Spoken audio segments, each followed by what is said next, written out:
नमस्कार, स्वागत है दोस्तों आज की बड़ी खबरों में। मुख्य समाचारों में आप लोगों के लिए बड़ी खबरें लेकर आए। ईवीएम बैलेट पेपर को लेकर जानेंगे ताजा बड़ी खबरें। इन खबरों को जानने के लिए बने रहिए।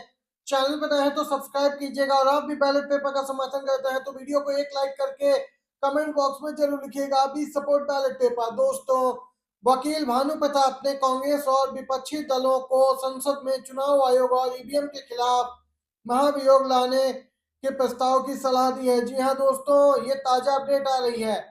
ईवीएम और बैलेट पेपर का मामला दिन पर दिन गर्माता जा रहा है। देश में सभी विपक्षी दल एक सुर में अब एक मांग उठा रहे हैं कि ईवीएम के बजाय बैलेट पेपर से चुनाव होने चाहिए और ईवीएम का लगातार विरोध करते आ रहे वकील भानु प्रताप ने तो विपक्षी दलों से मांग कर दी है कि चुनाव आयुक्त के खिलाफ महाभियोग लाया जाए और ईवीएम के खिलाफ जबरदस्त प्रदर्शन की तैयारी की जाए।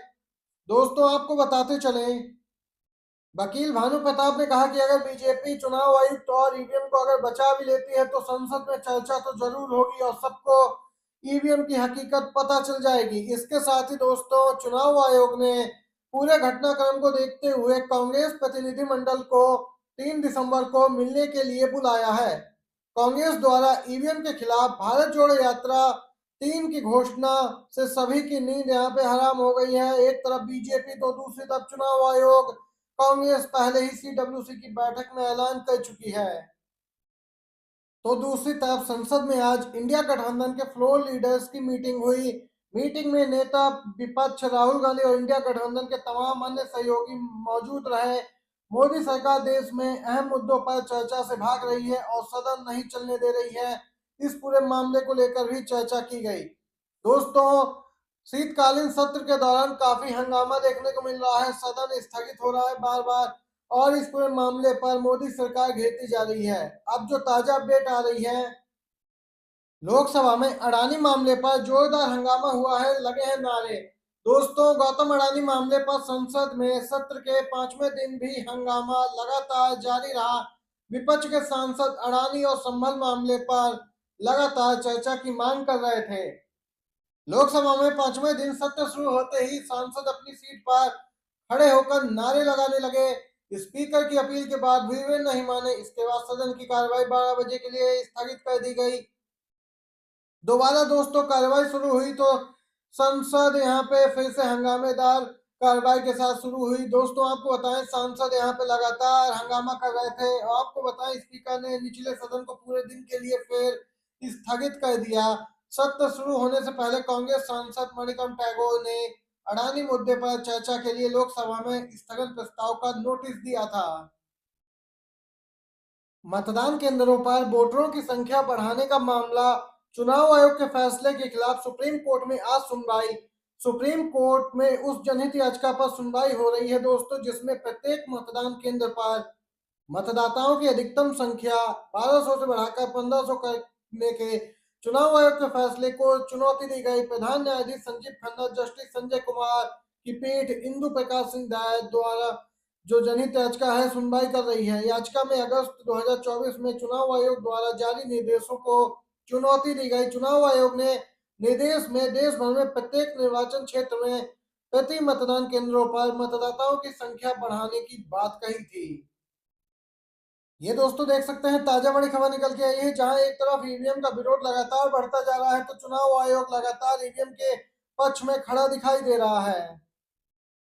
मोदी शाह के इस काम से नाराज हुआ है आरएसएस, अब उठाने जा रहा है बड़ा कदम।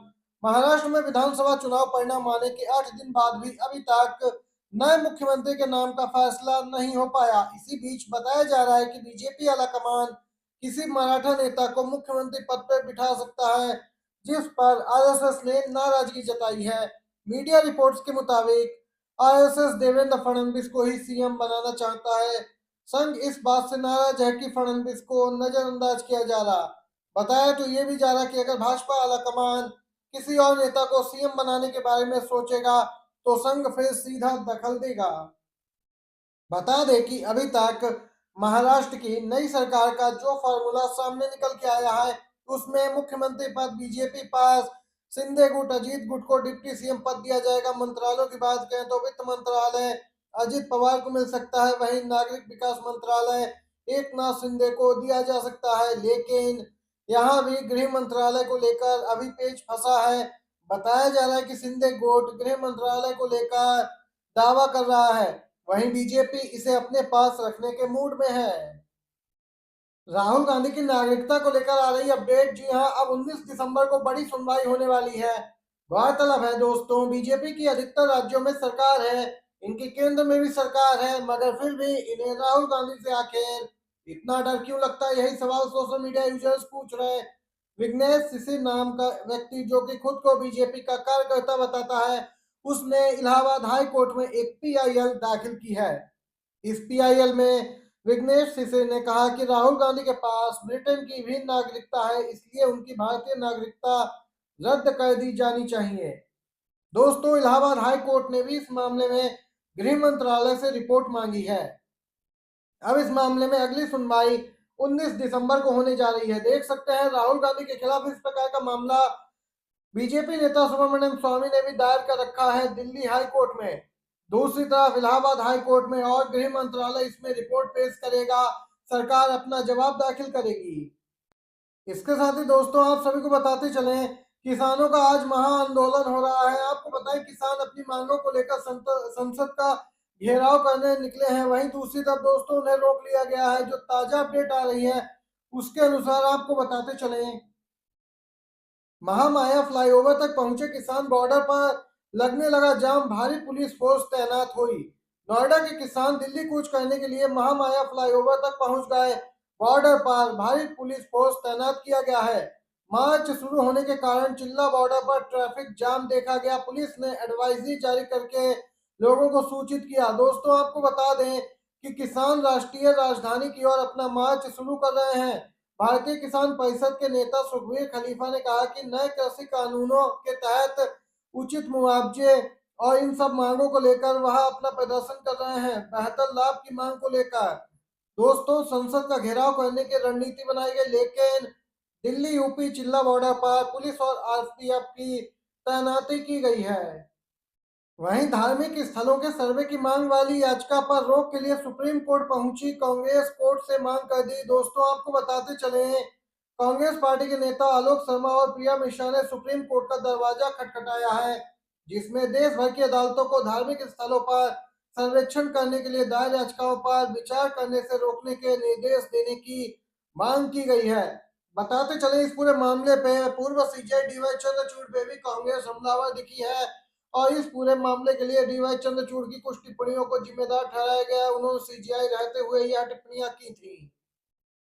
ये थे दोस्तों अभी की बड़ी खबरें और मुख्य समाचार। वीडियो अच्छा लगा हो तो लाइक कीजिएगा, शेयर कीजिएगा। आप सभी का वीडियो देखने के लिए बहुत बहुत धन्यवाद। जय हिंद।